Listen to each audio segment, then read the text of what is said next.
Hello, welcome to ICRC-TV's Business and HR Updates.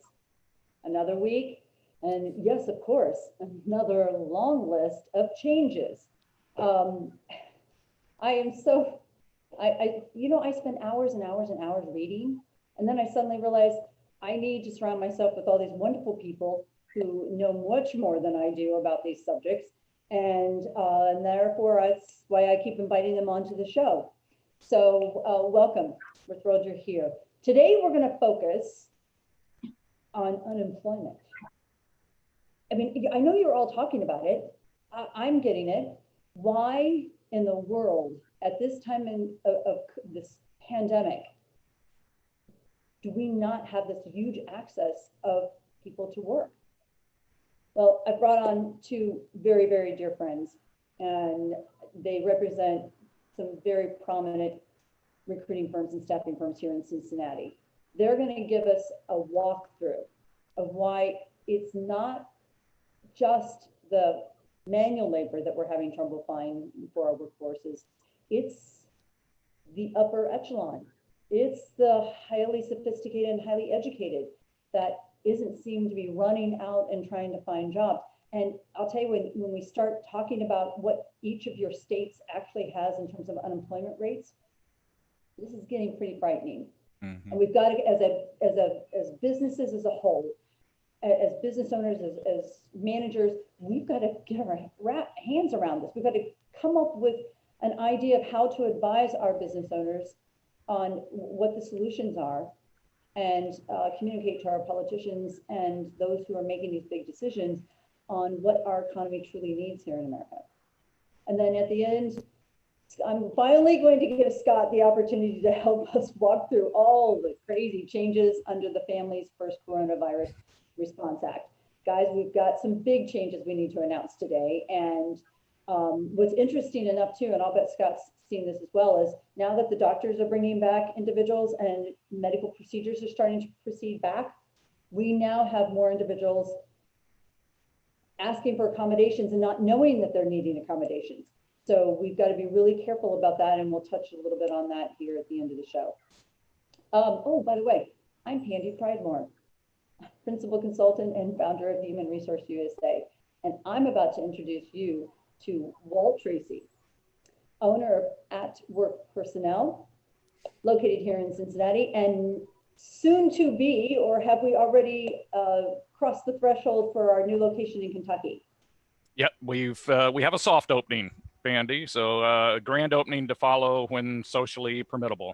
So. That is absolutely fantastic. At Work Personnel has been around for a while. They're very, very well known across the country as being a wonderful resource for that manual labor, that manufacturing group. Walt will give us a lot more detail here in a little bit.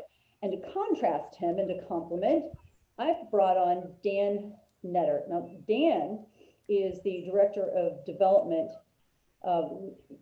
Business Development. I just call you, you're just the major mover and shaker over there at Aquarius Staffing. I always love talking to Dan because Dan's always got these great stories, and Dan's always on the cutting edge. He's got some of the biggest employers here in Cincinnati because him and his team will address finance, IT, HR, customer service, marketing. I don't know, I'm sure I'm missing another whole 10 different types of disciplines that they will cover, but a great perspective. And Dan's been in the industry long enough that he definitely knows what we've been dealing with in contrast. So let's not waste any time on my breath. Guys, why do I still have clients who cannot find employees? Andy, do you want me to jump in first from the kind of entry and industrial side of things? You know what? I want the two of you to fight over that question because one of you has to have the golden answer, right? Go ahead, Walt. Yeah, I was saying, I think you're going to hear two different answers, from the different spaces that we work out of. And so first up, Andy, thanks for inviting me on the program. So a pleasure to get a chance to talk with you and your audience out there. So wonderful. And I think, again, as Pandy said, we work a lot with industrial and kind of entry and semi-skilled types of positions across manufacturing, fulfillment, warehousing, janitorial. So a lot of those kinds of positions. And probably to many of you, no surprise that probably the big factor that we're seeing is the extended unemployment benefits. And I would say even going beyond that, all the other kind of social services funding that's out there. So a lot of us know about the $600 of extra unemployment that right now I think ends here at the end of the month. So so more questions and stuff around what happens after that to see if that's going to change things. But even beyond that, I know we're involved with a number of nonprofits and such here in the city. And most of them have loosened up eligibility requirements, expanded resources, done things like that as well. That is also providing supplementation to a lot of folks. So that's, I know that's been certainly a significant issue on our end. Yeah, I would agree. I think on our the lower level positions we work on, the customer service, the data entry, some of those lower level accounting roles, we're absolutely seeing apprehension to get back into the job force because of the benefits that they're receiving. But I think if you really look at the full landed cost of some of those unemployment benefits, that's not just the lower echelon. That's all the way up to, call it $60,000, $70,000 a year.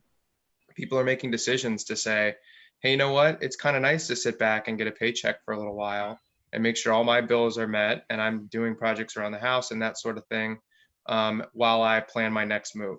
I think that as you go above that $50,000, $60,000, $70,000 threshold, we're seeing apprehension in the marketplace, mostly because people don't want to make a move right now in such an uncertain economic time. We all know Q2 earnings are pretty much non-existent and are going to be all over the place. And so companies that have, or employees that have had a long track record of success at companies are saying, you know what, I'd rather lay on my past successes to require me to keep a job versus go out into the marketplace and find something new. It's a little bit more about security, I think, at the upper level than it is disincentivizing getting back into the workforce at some of the lower levels that we've seen. You know what amazes me is this whole term of security and stability. Just here in Cincinnati, we've had, well, two of our major employers do almost a cleaning of the house. It's no secret, GE went in and took out almost 30%. In fact, what I heard from a very reliable source is that they estimated that they lost, when that final person leaves here for either the forced retirement or the incentive and all that, they will have lost 7,000 years of experience in just this exit. 7,000. And those are individuals that, I mean, that's advanced education, that's experience, that's knowledge, and that's all going to be in the marketplace. That's all going to be, and some of those people aren't going to be looking for employment. But, and then another major employer went through major reductions, Cintas. I can go ahead and say that because that was publicly known. And again, a little bit of a mix, some highly professional, some not. But Dan, do you really think that these highly educated, these individuals are just, they know the jobs aren't coming back, right? So do you think they're just sitting still because they're trying to figure out what employer will be the next great place to be for their career? And are they really thinking that's stability? Maybe. I think one of the things that our firm did right when the pandemic hit was there obviously weren't a lot of professional services jobs for us to work on. And so what we did is went to the market as almost an outplacement service, although not officially. And we said, hey, if you're looking for a job, call us. We'll talk you through what the job market looks like today and what we think it's going to look like in the future. And what I heard from a lot of those conversations with highly educated people, some of whom were at GE, were that they wanted to do something different and they wanted to try a new thing, whatever that was. And they were having trouble identifying exactly what that was. One of my points of caution always on that was it's really difficult to make a move when the world's at chaos. Yeah. And so it was tough to kind of walk them through some of their thought process of what they really wanted to do when they grow up. I say jokingly, but that's kind of the conversations that we had. I think a lot of that was because there was just so much uncertainty in the market that what they realized what they thought was certain before wasn't certain in the future. And so I think there's a lot of those internal struggles going on with every candidate who's been affected by this in some way. Well, you've got individuals who, at least with my clients, when we use a staffing agency such as yours for that entry level, those are individuals that if you go to a staffing agency, they tend to go to more than one. Yep. So they're comfortable with that instability. They're totally comfortable kind of working here for 6 months and then going over there for a year and then bopping over here for 9 months. We can't even get them back into the workforce.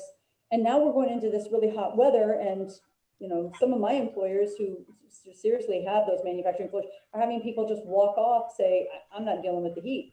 Landscapers can't keep anybody because of the heat. I'm sorry, and I'm talking because baling hay and detasseling corn was something we just had to do. So, that just doesn't work as an excuse for me. But what kind of a solution are you giving your clients, or what kind of troubleshooting are you doing with your clients to try to help them obtain and then retain? Yeah, if you don't mind, Pandy, I'm going to respond as well to that last question for just a second, because actually we've seen we like it sounds like Dan has at a different level, but we've seen some of the folks outplacing from a couple of the places you've mentioned as well.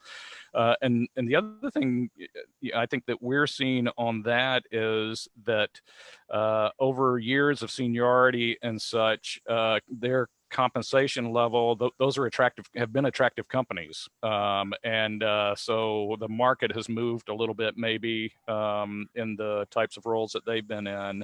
And I know we've had a challenge kind of matching compensation requirements of what they've been used to at obviously very attractive employers. So as to more of the entry folks, so I think a few things to look at. One, we talked about some of the companies that have reduced and such, but there are companies growing in this space, and so everything in the e-commerce and fulfillment space has been going crazy for the last several months, and that's actually had an impact on wages. So one of the things we're seeing is folks who were maybe offering, I'll throw an example of $11, $12 for an entry pick and pack position or something like that, can go to Amazon just by example and make 15, and then to your point about incentives, get COVID bonuses, safety bonuses, whatever you want to call it, for the time being, and so part of it is that there are some folks paying very attractive wages, and that's made it hard for folks who haven't figured out what's going on in that compensation landscape to stay competitive. And so I think too, again, one of the things that some folks are doing bonuses, because no one knows what's going to happen in 2 months when some of the benefits go away and that kind of thing. So they're approaching it from a bonus standpoint as opposed to a pay rate standpoint. So again, I might offer a $1.50 or $2 type of safety bonus, COVID bonus, attendance bonus, a variety of approaches out there that then I can back away from if, again, a couple of months down the road, we do get the expected, unemployment spike and everything.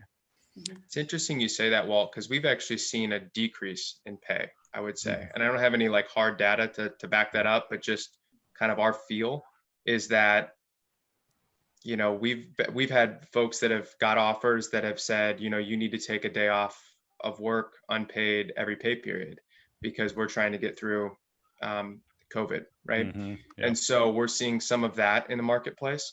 I think what we're seeing as incentives are maybe what we were clamoring for in February and January is remote work.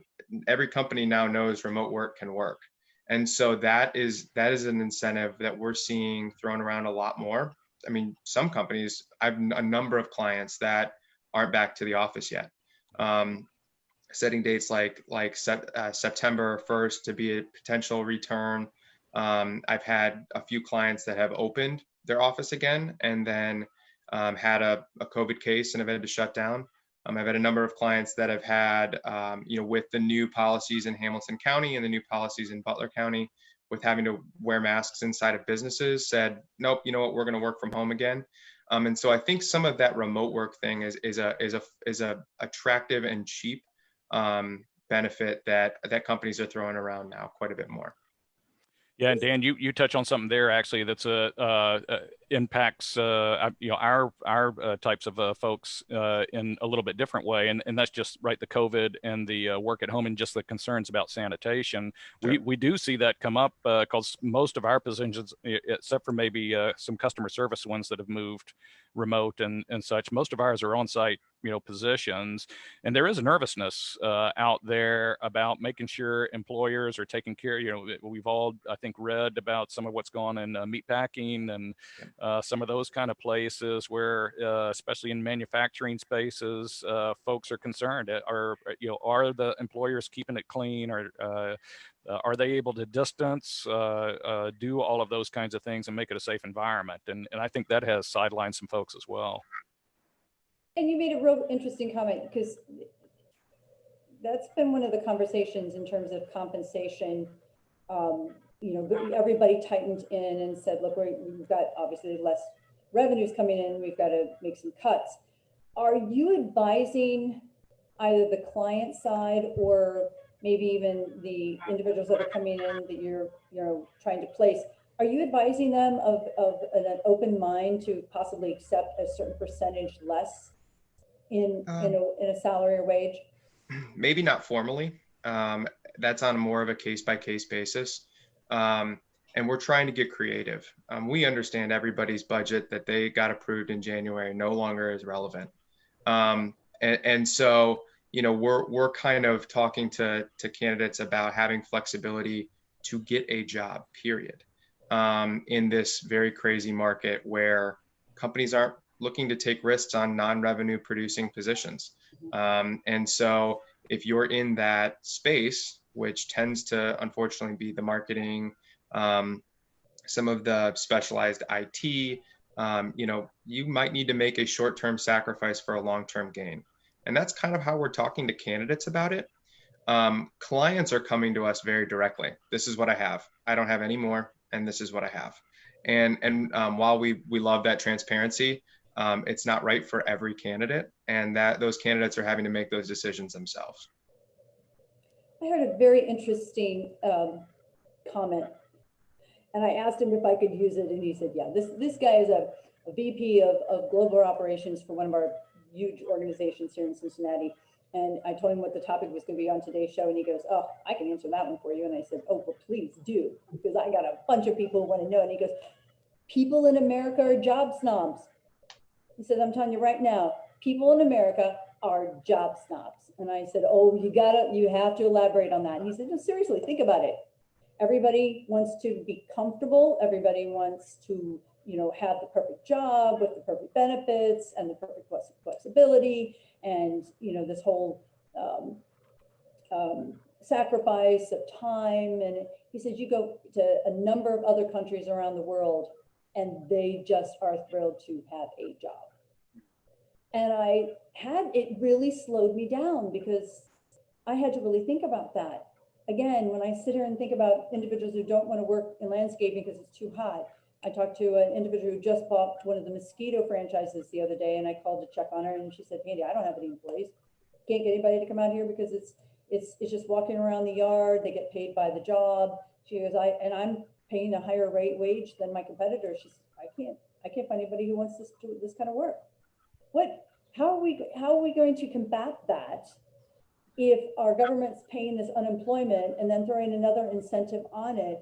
I mean, as consultants for the staffing agencies or staffing industry, what kind of advice are you giving clients to say, look, we've got to make these jobs look really attractive? And you've triggered me on the bonus and incentives things. Elaborate a little bit more on just little things that employers can do to make their jobs look attractive. You got to get over this jobs now thing. Yeah. I think, one thing I would add, Pandy, is looking at the back end in terms of retention. I think some companies have gotten very comfortable with, high levels of turnover, especially in the entry and semi-skilled space and everything. And so there are lots of opportunities on the back end to provide, whether it's benefits, again, in our space, it might be things like resource navigation, transportation, things like that, but begin to really focus on the things that are going to help retain employee. Obviously, the better you do on the, on the back end, the less you're having to worry about what you do on the front end. So that's another tip I would throw into that again, maybe we haven't had to pay as much attention to recently. Mm-hmm. Yeah, I see on our side, especially at some of the higher level positions, really being transparent about career pathing for folks that come in. Not to make an overgeneralization, but I don't know that anybody does that really well.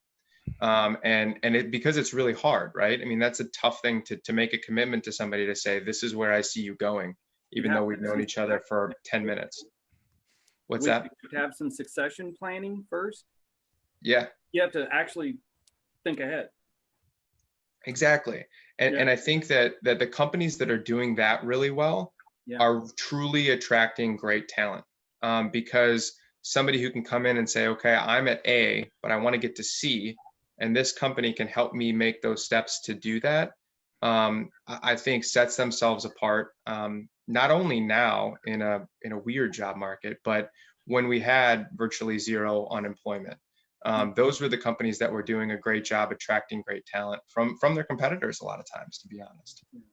Let me add one thing here. I've been taking some notes because I just love this discussion whenever we're talking labor pool, okay? And one of the things that is striking in my mind and is in the back of my head now are the baby boomers. 1945 to 1975 was a blip in history, like, whoop, okay, just nothing else like it. And we had more babies. We were in the baby producing market and we did great. And I am right behind the baby boomers. So they are the bane of my existence. I always had to go get more education because there was always somebody ahead of me that already had the job. Well, now they're all dying or they are retiring, which explains Florida's electoral votes. Okay. So I'm sitting here wondering, and I'm thinking about this all the time. Before the coronavirus hit, I had Honda suppliers with $15, $16 a year, an hour jobs, full benefits, 100%, couldn't fill them because, this is a lot of work. I mean, you don't, nobody gonna pay you that. And understand, when I say full benefits, we're talking probably $30,000 on top of your wages for your full benefits. Okay, so now we got this Corona thing, and I'm sitting here thinking, and please correct me, tell me, I'm thinking a lot of baby boomers, and baby boomers, I mean somebody 65 on into the 70s, they're like, chuck it, retire. I'm out of here. Well, that only leaves you with mostly the Gen Zers and Gen Yers who see the world completely different. And are we trying to fill jobs that we designed for the baby boomers with the Gen Yers and Gen Zers who are saying, forget that. I want this career path that Dan's talking about. I want this stuff. I'm like, well, nobody ever promised me that. Well, it's not 1950 anymore. So I see, and then I see Corona coming in and everything. I'm like, I'll tell you, hiring people and retiring and retaining people, throw the playbook out. You got to come up with some new stuff, and you better come up real fast, because I'm thinking 2021, 2022, with the exodus of all the people we relied on, I'll tell you right now, you will have a business and they will not be there to hire. I mean, I'll tell you, in 5 years, try to hire an electrician. Ain't gonna happen. So I'd like to know with you, how do you see the future of this and redesigning jobs? And just, COVID has kicked us in the side here, something terrible, but also these people are not going to be there that were 65 plus. They're not going to keep working, particularly when there's COVID. Well, you want to take that one? Yeah, jump on it. Sorry. Yeah, I'm sorry. So I'm one of those awful boomers, Scott. So I think I'm on the very back end of that. Who has treated y'all so horribly. So It's just been awful. I have to surround myself with fun. so it's interesting. We have the millennial conversation often, and I always say it's gosh, that's exactly how we brought them up, right? To be eager, interested to learn, want to move ahead, right? That should be a surprise to us who were parents of them and everything. So That they listen to. yeah. But yeah, boy, a lot to discuss on that, Scott. But certainly one thing does go back to what Dan was talking about, and even again, even at our end of the labor pool and space, people are very interested in whether employers are going to invest in them. And again, that might be very again, a first level of training, because again, these might be high school graduates or some associates or that kind of thing. And I know we're beginning to see companies recognizing that more and more, and I think especially with what's going on right now with regard to concerns about employment and everything, you're actually seeing some government money out there helping employers do that. So I know Pandy and I have talked before about Tech Cred, for instance, which is a great program that allows companies to spend more in training money, for their employees. So I think that, gosh, and then we could spend a whole nother session, Scott, talking about kind of higher ed and alternative pathways to skilling and reskilling and all that kind of thing as well. I think all that's out there as well for what's going to happen. Don't we as employers, because I've talked to my clients about this, and I'm basically telling them, throw out the rule book. Yeah. You got to be creative. You got to get these people, and they got to want to come work there. Yeah. It's got to be clean. It's got to be safe. Yeah. I'll tell you, it's funny. I posted some stuff on my website. You'll love this, Pandy. My program, Tolerance and Diversity for White Guys and Other Human Beings. Okay, so it's based on the human animal. I will tell you, I have been inundated with calls on that program and hits on my website. I had to take out more web space for people downloading the videos and stuff like this because, the calls I'm getting is just like, oh my God, my people are demanding this. Yeah. And they're not the baby boomers demanding. They're Gen Yers and Gen Zers, and they this, and it's one guy was telling me, so we've never done this before. Well, it's never been 2020 before. Okay. The other thing I'd add, Scott, there, and then you kind of touched on it there, is easy. It's got to be easy for them. Yeah. Right. They're used to working off phones and apps and all of that kind of stuff. And if you have barriers in your process, delays in your process, all of that, you're toast with this group, right? Yeah, absolutely. I'll actually add a differing opinion from the oldest millennial. So I, as part of the millennial generation, I actually think that this experience is going to be very eye-opening for my millennial cohorts. If you do a lot of reading on millennials, you'll kind of see that there's three buckets of different groups within the big target millennial. There's the group that saw the last recession. There's the group that kind of heard about the last recession, but were probably in school or in high school and it didn't really affect them. And then there's the group that grew up with 3% unemployment and plenty of jobs and gig economies and all sorts of stuff. And that's the group that usually gets the target label millennial. And so I actually think that some of these setbacks, job changes, uncertainty is going to be fairly defining for that group, and hopefully will, if there's a positive to come out of it, help with the backfill of those baby boomers who are going to start to transition to retirement and onward. And so that's my positive outlook on COVID for the day, I guess. It's a reality check. Yeah, I think it is. Yeah, I think it is. Yeah, exactly. I think the reality check for our business owners and our viewers is the following. So guys, please make sure my notes are good here. But engagement with your employees, your current staff, your roster, that is absolutely imperative. You need to be talking to them. And with talking with them, you need to be listening. Find out what's important to them. We have talked about this in the past. Because their needs are entirely different than what you might think they are, the world, again, is changing place. We've got parents that are now looking at each other trying to decide who's gonna quit their job just because the kids aren't going back to school. Who in the world would have ever thought of that? Yep. You don't want to lose the ones you've got. So get engaged with them and start talking about what's important to them. Yeah. Be flexible.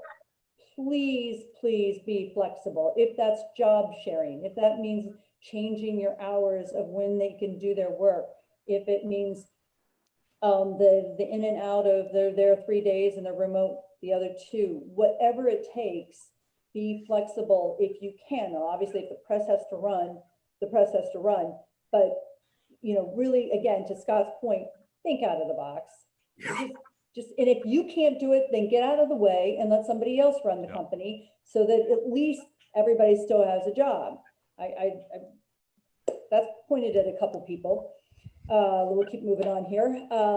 As for referrals, you know what? Why? I've got one organization that has 85% of their roster is nothing but people that have been referred into them, and they've got almost 100 employees. It is phenomenal what your employees will say about you if you're the right organization. And when they're recruiting in, you've got 2 legs closer to actually hanging on to somebody and somebody being there for all the right reasons. So don't hesitate to ask for referrals. And you don't even have to give a referral bonus. You might be surprised. Some of your best employees want to work with the people they love. So they will bring them in. Yeah. I love the incentive bonuses that one of you talked about, whether it's a perfect attendance every week. We have to be careful about safety bonuses. OSHA doesn't like that, but there's ways. We used to, back when I was working with Mercy Health Partners.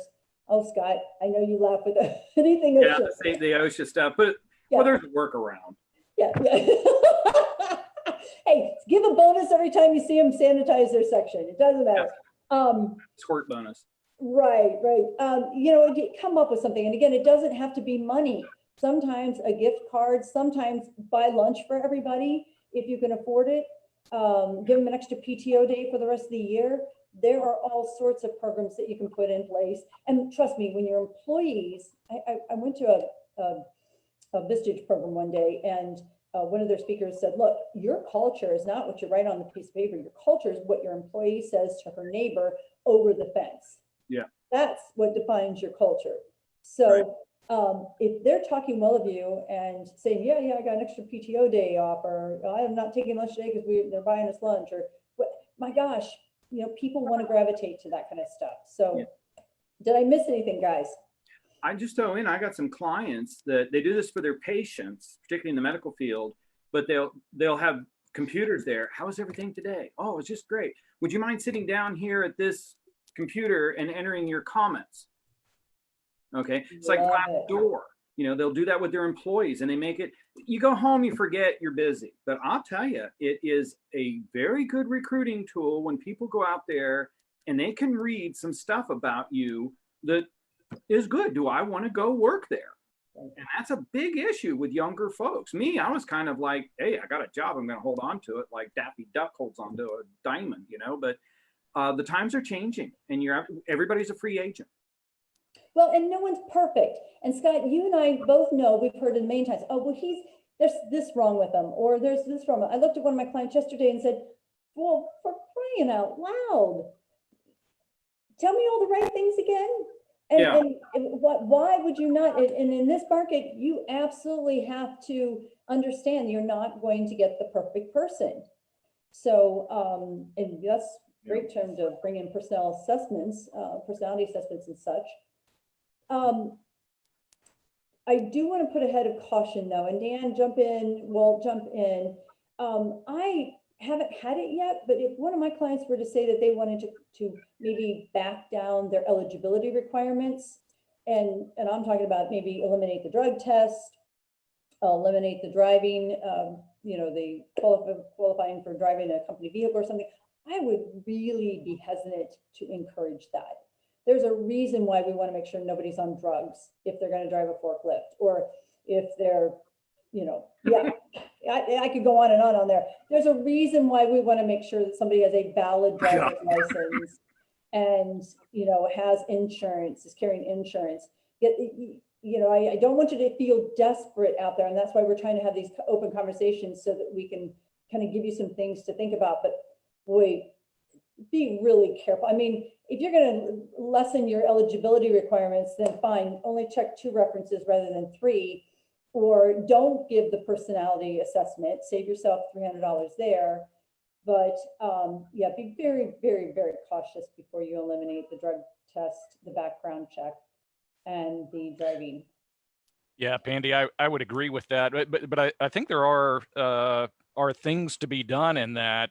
One is just looking at what you're truly, not in backgrounds or drug testing or such, but looking at what you're really asking for and the true qualifications you're asking for. And I think someone had mentioned, kind of flexibility and recognizing people have transferable skills and things like that. I think making yourself open to truly understanding what the entry skill set that you need is important. And so often we tighten those things up so much that we don't allow for good candidates to come in. And then I think there are, so maybe the one exception is I know we've had some success working with companies that are open, for instance, to second chance citizens. And so there are areas where, again, there are ways to kind of mitigate that risk and that kind of thing. But we've had seen some successes with programs like that. But, intentional, not just saying I'm throwing out background checks or something like that, understanding what you will allow, what the impact on your organization and culture would be, and some questions like that. Yeah. Hit on that one. That's a great one. Give Walt an extra $1 for today. That honestly, really, I'll tell you, you don't just hire anybody, but I'll tell you, there's a lot of folks that are going to make you great employees. You check them out a little bit, you orient them right. You wish you had more just like them. I think we've seen something a little different. I don't know that we've really seen a reduction in drug tests and that sort of stuff at the level that we work on, but we have seen a number of our clients ask us to do contract roles or contract to hire roles where they're normally more of a direct hire position. I think that mitigates some of the risk for the actual company because those folks are on our payroll. And so we end up assuming some of that risk. So our calculations internally have been a little bit different. But yeah, we've seen a little bit of that. And I think to your point, Pandy, that you don't want to give away the background checks, the drug screens, the things that you're supposed to do. But there are some ways to get creative to mitigate some risk. Well, and to that point, Dan, let me add this too, because Scott and I have talked about this on previous shows. If you want to do a testing period where you want to make sure that somebody has the skill sets, you just aren't ready to commit, please work through, I'm talking to my viewers here, please work through an agency as we're referring to as Aquarius or Walt and his team, please, because you can't do a working interview. And I've had so many companies say, oh, I'll just bring them on 1099 and we'll keep them 1099 until I decide whether I want them or not. Guys, that does not fit the Fair Labor Standard Act. You're just walking into a major pit when you do that. If you do attempt to hire with an agency, it's formalized, it's clean, that you can do, and it's still a bit of a working interview.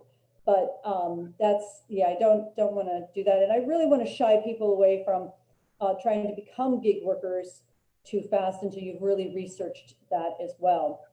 I talk to a lot of these higher execs and they'll say, okay, I want to pick your brain. How did you start your company and what did you do? And I've almost got a list now that I give them and say, well, get your workers' comp, get your general liability insurance, and they glaze over after about 3 of those expenses and realize, well, wait a minute. And then you ask them, well, how are you going to get your work? And they just kind of stop there because work just does not come to us. So Dan, you made a really good point earlier. Unless you're a revenue generator and you can walk in as a contractor to a company and save them money or make them money, please, there are so many jobs out here with great companies that will give you a steady paycheck. Just watch what risk you take. It's different out here for independent contractors and independent companies. Guys, last words for our viewers. Anything else of huge importance? Dan? Yeah, I'll go first. So I think to all the folks that are looking for jobs, be diligent and be calculated. Um, it's so easy to apply to jobs on LinkedIn and Builder and all the other job sites that you just get lost in the wash and all you're doing is clicking a button. If there's a position that you're passionate about, I tell all my friends and family, apply to that job, and then the next day pick up the phone and try to call HR or talent acquisition and ask about it. Make sure they got your information and make sure that they didn't have any questions. A lot of times you'll walk yourself into a phone screen by just doing that. I know at our agency, when we have positions posted and folks call in and say, hey, I just applied to that accounts payable role and I'm perfect for it. Can I talk to somebody? We love that. And so be diligent, be calculated, and you'll end up with a job. Yeah, and I'll add one maybe more for the employers out there. And I think that's just a concern, and some of the economics I've seen on this are that we're potentially about to run into something like 12 million people on, unemployed even after kind of some of the sifting that happens here. That's a major drain on our economy. And so the nice thing is all of you folks in HR and employer situations are the folks who can help us address all of that. And so I think my encouragement here would be to act quickly. So if you're in a downsizing company, take action, be generous, provide for the reskilling that needs to happen. If you're in a hiring and growing company, in this new economy, look for transferable skills, do the things that are going to allow us to move people in these positions. And then my second add on that is just don't forget that some of the folks most impacted through COVID-19 are folks on the lower end of the socioeconomic scale. And so let's really go back and look at those job descriptions and see where we can find entry talent and create opportunities for those folks as this economy transitions. Thank you. I love what Walt just said, because it made me trigger in my head. My favorite book of all time is Good to Great. And one of these things of the leaders, they just talk about, hey, get me somebody that's really good. I'll put them anywhere on the bus they need to go. I mean, a good person is a good person. Oh yeah, it's the best one. I destroyed one of those books by making notes in it. I had to buy another one, but it is just, honestly, I just think it's it's real life, but it made me think of that. It's like, get the right people on the bus and then move them where you want to. They won't disappoint you. Yeah. And to Dan's point earlier, what was the book that we read when we were coming out of college? What color is your parachute? Yeah. You know what? I didn't read it because I was always kind of odd. I always kind of knew what I wanted to do. But to be very truthful, I would recommend that book to anyone, because right now in this time period, in this economy, in this society, if you're not excited about going to work, you're in the wrong position. You have to surround yourself with stuff that you feel good about and that you feel that you're doing for the right reasons. And quite frankly, your employers know if you're not happy. You may think you're hiding it, but you're not. Let me ask you, because we got Dan and Walt here. I'd love to hear, do you run into folks that are looking for a job and they haven't updated their resume yet, or they got like pictures of them drinking a bong or something, or on Facebook? You run into folks like this? Occasionally. We all have our personal networks too, and they know that what we do for a living is help people get jobs. And so a number of my friends reach out, hey man, you got any jobs for me? Well, we're going to need to go a little deeper than that. Yeah. And so yeah, I mean, we definitely have people constantly asking, at least our firm does, what's the job market like? What kind of positions are you seeing?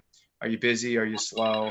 And just trying to kind of help folks navigate that, at least at the onset. I think that once somebody has a resume put together and they know where they want to go, they tend to find their own way. But yeah, we do get those questions. How about you, Walt? Yeah, absolutely. Although again, we work in a little bit different space. So so I don't know that it's quite as much of an issue on our side.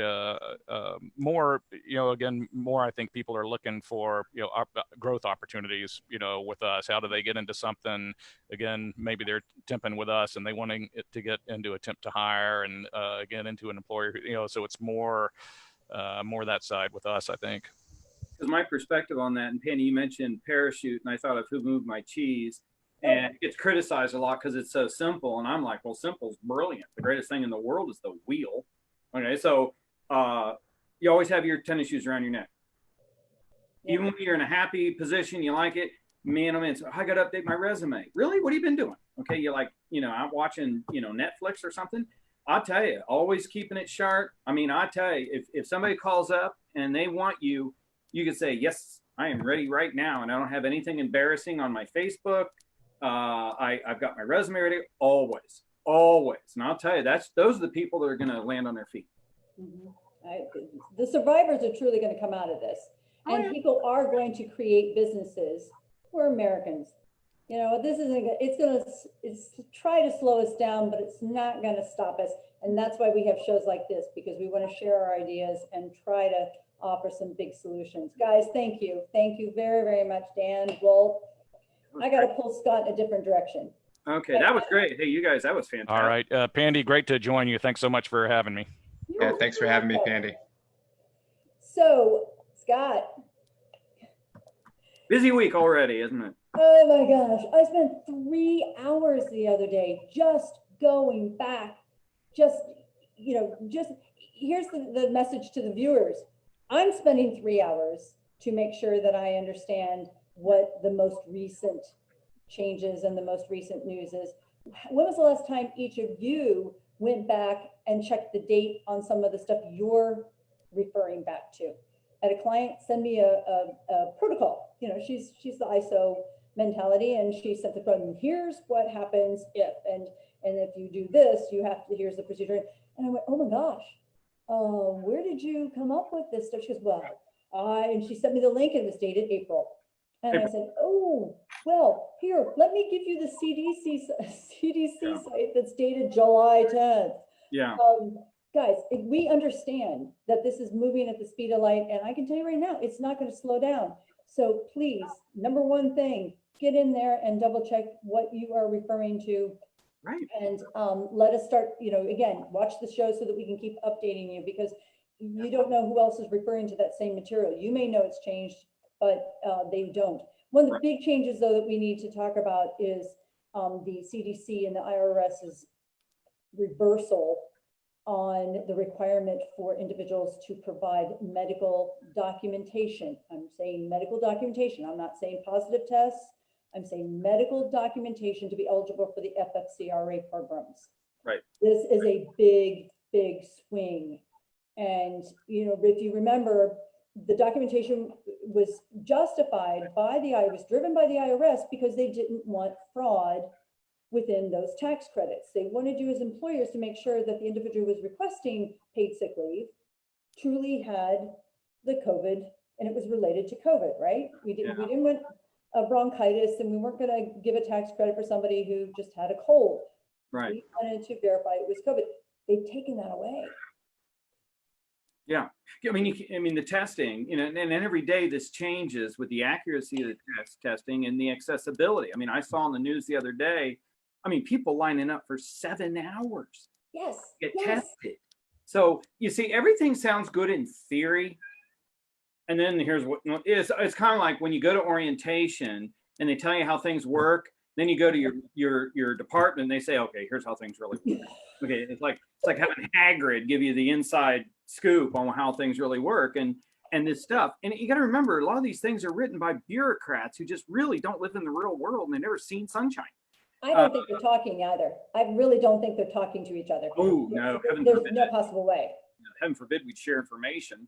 Yeah. But no, that's exactly right. These are requirements that are just ridiculous. You can't get them. And now everything is teleporting for your doctor's excuses. All you got to do is just tell your doctor that you got these symptoms and he's going to quarantine you. Yeah. He or she. Okay. It's that simple. And that's how things really work. According to this fact sheet, out by the IRS. All you need now, and it's fact number 44, all you need now is the employee's name, the date or dates for which the leave is requested, a statement of the COVID-19 related reason the employee is requesting leave, or written support for such reason. So if they've got a doctor's form, let's say their spouse tests positive. There you go. Well, a medical authority has proven that, right? So you can, the employee can go to the spouse's medical provider and say, hey, can you write me a slip? That's fantastic.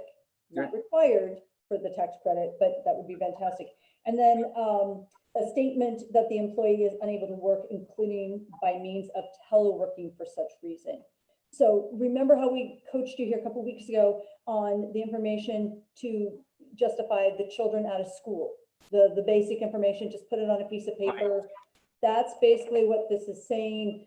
You know, we've taught you to put all your COVID files in a certain place. Well, now you're going to take this little piece of paper, probably written by with a crayon, and you're going to take this information and put it in. I would still, you know, Scott and I'm going to speak for you. We still want you to do your due diligence to record that you talked to them, you did as much as you can. Yeah. Here's the other issue too, Scott. I was reading that they're now estimating, and I haven't seen this on the CDC site yet, but they're now estimating that the antibodies are only going to last about 2 months in the body, which means like a cold or a flu, one person can, you know, get it again and again and again. Yeah. Yeah, that's I mean, honestly, and you bring up a really good point, the difference between testing for antibodies and testing for COVID. Two different things, but yeah, it's really it's this, and that's one thing, the human race has always relied on herd was it not inoculations, but immunity. Yeah. And now it's like, I mean, we just don't know. I mean, I sort of qualify statements that I make because what we know right now is it's transmitted through your breath, the moist breath. It doesn't float in the air free form without moisture to carry it. Well, that's what we know right now. And maybe tomorrow we'll know something else. And so honestly, it really is something you're just going to have to watch every single day, because you personally could have had it and you could have tested positive. You got the antibodies, but that'll take you to Labor Day, you know? So, and you and I were talking a little bit before the show. Please help our viewers understand that you can't take your workforce and say, I want all of you to go and be tested. I just want everybody to feel good about it. We just all want to go and get tested. Yeah, and look at the practical aspects. Now, first of all, you got a real legal problem under the ADA with requiring antibody testing. In other words, you can't do it. Okay, so that's just, it doesn't make any sense. Why would I care if you had the antibody unless I'm, you know, a researcher and I want your, you know, I want your plasma. Oh, well, that's easy, because the woman over in the back corner is terrified that she's going to get it and is coming up with every possible reason not to come into work. So if you can convince her that everybody has the antibodies, maybe she would feel better. It doesn't, it's going to take more than that. Yeah, that's not going to do it. And first of all, that's not legal. It is legal to require people to have their COVID test, but let's just stop for a minute. As soon as I say that, where are you going to get it? I mean, where are you going to get it? Okay. I mean, I have not been tested, but I'll tell you, this goes back to what we talked about before, that when I hear my clients talk, I'll ask them a few questions. They'll say, oh yeah, they're afraid to come back and everything else. Somebody's afraid. Okay. Did you put hand sanitizer everywhere? Okay. Do you have it everywhere? Okay. Do you have masks everywhere? Do you have cleaning solutions everywhere? Do you allow people to clean? Did you train them? Oh, we didn't train them. Then you screwed up. Oh, and understand, I'm not saying, wow, it would be swell if you trained your people in this, and it would be just nifty if you did these things. OSHA is telling you, do this. Do this. And you've heard me, you're probably sick of hearing me saying it. Oh, I got a free video. Okay. And I put it out there. I don't charge anybody for this half-hour video. It follows all the regulations that OSHA requires. Every person in your organization has to watch that, because I still hear things that you're going to get it from witches. You hear from all kinds of stuff that people they just make up. And as far as we know right now, there's 2 ways to really get it. One is through the moisture in somebody's breath, and 2, you touched something with your hands and then you touched your face. Yeah. Primarily, that's how you get it. OSHA does not require contact tracing, but the CDC does. So, Well, you can try that. You can Well- try that. Yeah, that's rough stuff. I mean, understand contact tracing goes back to the 1850s in England to trace, I think it's typhoid, or is it diphtheria? Okay, one of them. The sewage was all leaking into the well that everybody at this facility was drinking from. So that's where it comes from. Okay, and this doctor figured out that if I traced where everybody had this, and then one person was way over here, and you found out that she got the water from this well at this facility. You know how much time it takes? You know how many billions of dollars that we spend on? Do your best. Okay, now if you're coming up with 15 cases at your facility and you've got 100 employees, oh yeah, that's pretty coincidental. But I still go to Kroger. I live my life the way that I still do, but I take these precautions. I don't go to bars and do that kind of stuff. But I'll tell you, most of the people I see there, a lot of people that I see just out and about are not wearing a mask. So you're going to get it that way. I mean, they're going to give it to you. They don't take off their mask correctly. They grab it right here. They don't grab it. They do not hand sanitize. And I'm like, no wonder it's spiking. Mhm. No wonder it's spiking. So, but ADA, understand, if I get symptoms of COVID, and if I certainly get COVID, I will tell you right now, the EOC has come out with some warnings that, these ADA claims are going to be spiking. Oh gosh, absolutely.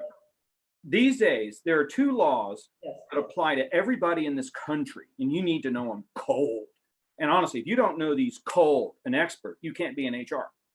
Okay, ADA is one of them, and Fair Labor Standards Act is the other. Anybody with more, because everybody gets paid. And you mentioned earlier about, well, I'll just make them all 1099s. Oh yeah, nobody thought of that since, like this was passed in 1938. And I think by 1939, they'd exhausted that. But you're not going to think of any new scam that's new. And if you got more than 50 employees, here comes FMLA. And I'll tell you, those are laws that you will deal with in the next 30 days. No, you're forgetting my favorite. Come on. Oh, NLRA? Yeah. Oh, yeah. I've still had these calls where, well, this person is complaining that I had this last week. I got somebody that's complaining that such and such isn't wearing their mask, and I just sent her home. Oh, yeah, that's a good idea. Can you spell union? All right. Prime time. Oh, and yeah, and honestly, ADA gets actually, honestly, I should probably do a video on the National Labor Relations Act, because it applies to everybody, all private sector folks, and they don't know anything about it. No. But I'll tell you right now, if you are non-union, you're a private sector employer, and in some public sectors in some states, I will tell you, if an employee is complaining about you in management, they have a right to do that. We actually have cases where an employee has gone out there and called you an a-hole, okay, the president. And the president, I'll tell you, in most companies, you go out and call somebody that, like the president or his wife or his kids, you're getting fired. Okay, well, guess what? You're getting your job back. That's illegal. Another old subject. I also wanted to just go back to, listen, quarantine. Yes. Scott and I just talked about quarantining. If you think that they're showing symptoms, it's absolutely essential. And the CDC has put out a phenomenal quarantine if you might be sick. Yeah. This thing breaks it down for almost about 6 scenarios and gives you a calendar. Right. It's really, really nice. I sent this out to some of my clients this past week and did really, really well. I also want to encourage everyone again, if you've got multiple states and municipalities, and I'm talking about, let's say Toledo, we have Ohio, Toledo, Cincinnati, Columbus, some of these municipalities are doing their own thing when it comes to the masking and in terms of the self-reporting and temperature checking. Please go to your state list. If you cannot find it, get a hold of Scott and I, we will send it to you, because it's all across the board as to who wants you to actually take the temperature at the door side, or who can call in from their home. And let me tell you, we have been very fortunate. If you haven't seen some previous shows and you're a first-time viewer, we go back into our archives because we brought you two very, very wonderful platforms for applications on reporting and maintaining health records involving COVID. I have to tell you real fast, Scott, Matt Strippelhoff got a hold of me this past week. Yeah. They are just rocking that program. I got an email from him and he invited me, and I happened to be booked. I said, I can't do it at this time. Shoot me another one, because honestly, my clients need the tracking software to make this stuff easy. I'm all about easy. I like easy. I like apps. I like whatever. So I don't have to do a lot. And we just talked about trying to reassure and engage with our current staff that everything's safe, that we're doing everything possible, and we're using technology to do that because they're so sophisticated. These are two very sophisticated programs, one from Cordata Health, who was on the show last week, and then Red Hawk Technologies, a company right here in our backyard in Kentucky. They have another platform. They're both very, very distinctly different, but Scott and I were both impressed with both of those. So you need something. I encourage you to go out there. Again, thank you again for watching today. We thoroughly enjoyed doing this show. Dan Netter, Director of Business Development from Aquarius Professional Staffing, and Walt Tracy, owner of At Work Cincinnati and Kentucky Now. You did a phenomenal job helping us better understand why there's unemployment. Thank you, ICRC-TV, for giving us one more week. We hope to be here again next Tuesday live at 3 o'clock. My name is Candy Pridemore, Principal Consultant and Founder at the Human Resource USA. Stay safe.